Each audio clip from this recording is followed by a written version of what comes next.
اولنې درخواست ما دا وکړ چې تمام قوم پرست تنظیمونه د یو شي د پښتون په نوم باندې سیاست روان دی خو جدا جدا پرواز دی محمود خان اچکزی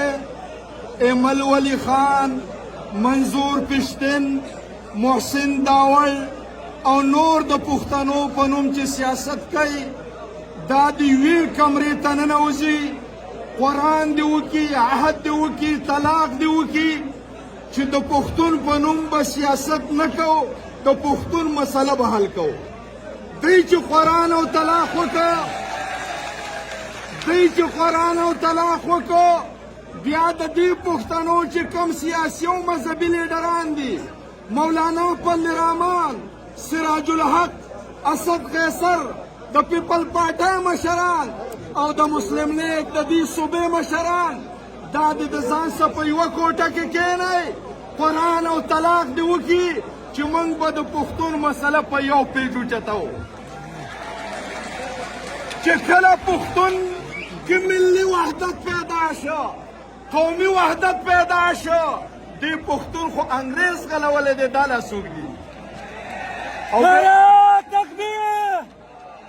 موږ په باجوړ کې موږ په خپله خاوره بله درته وایم قومي وحدت جوړ شو پښتانه مشرانو په کوټه کې قرآن او طلاق وکړه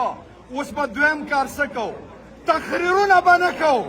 15 کاله پښتانه موږ په تقریرونو دوکه کړه بس چې څوک تقریر کوي ویلکم عبدالرشید ښه تقریر وکړه پلاني ښه تقریر وکړه په 15 کالو کې د پښتون یوه ستونزه موږ حل نه کړه تش تقریرونه دي تقریر به نه کوو څه به کوو دا پښتانه مشران به لاړ شي په اسلام آباد کې به د سیاسي او د عسکري قیادت سره کینی د عین کتاب به راواخلي پاڼې په پاڼې به یې واړئ د آرټیکل 1 نه به شروع وکړي چې د پاکستان عنوان متعین کوي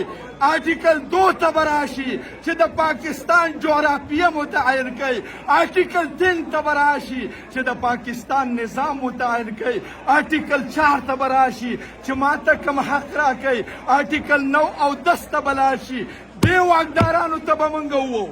دا د پښتانه مشران به ورته ووایي چې یا په دې عین عمل وکړه ما پښتون له خپل حق راکړه ما ته د ژوند حق راکړه ما ته د پاکستان د عام شهریانو حق راکړه او که په عین عمل نه کې نو د عین د بغاوت اعلان کا او که تا اول بغاوت اعلان کو بیا به زه مجبوره شم زه به هم بغاوت کوم اړی ګړی به جوړ شي زه په اور کې ولاړ یم ته به هم راسه ولاړ دا خبره سمه ده که ورانه ده سمه ده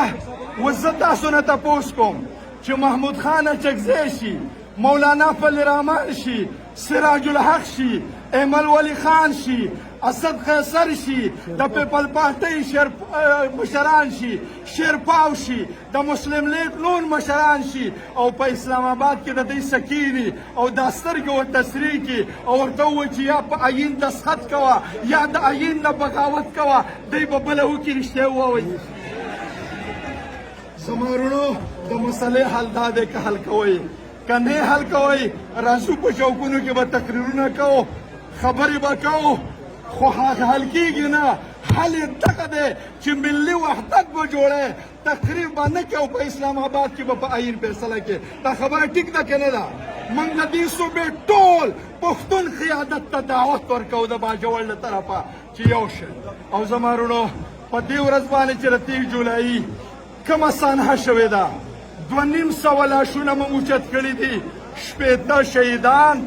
190 زخمیان 80 میندې بورې شوي دي 80 پلاران بې زامنو شوي دي او د هغې سره سره زما محترم وروڼو 80 پیغلې کونډې شوي دي او په سوونو بچي یتیمانان شوي دي دا سانحه پرته ده یو کال تیر شو 2 اخترې تیرې شولې د دې قوم بچي په اختر کې ښایسته جامې واغوندي چکرې لګوي سیلونه کوي زما د شهید بچي هغه د پلار په قبر باندې جړاګانې کوي موږ دغې حکومت ته د قوم نه د میډیا نه هم جیلې شته دی میډیا ماته هغه اهمیت نه دی راکړی کوم چې یو عام سړي ته ورکوي. د میډیا سره زما د شهید دپاره ځای نشته دی، د ضیاء الله جان دپاره ځای نشته دی. حالانکې د هغه مور هم د باجوړ ده، پښتنه ده، د مجاهد کور والا ته 2 لاشونه پراته دي. یو طرف ته د ګلاب په شان بچی دی، بل طرف ته بادر خاوند دی. زما په رحمان آباد کې د یو مور مخې ته 3 ګلالي ماشومان پراته دي،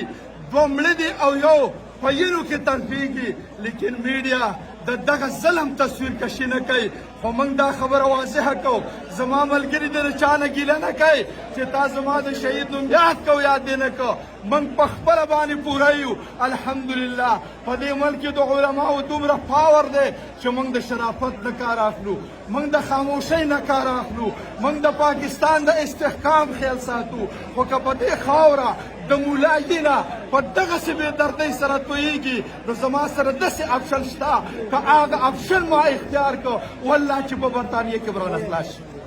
خبره نشته. و انشاءالله د امن دپاره به متفق یو، متحد یو. دا سفر به روان وي. الله دې وکړي چې دا کاروان خپل منزل ته ورسېږي. وما علینا الا البلاغ.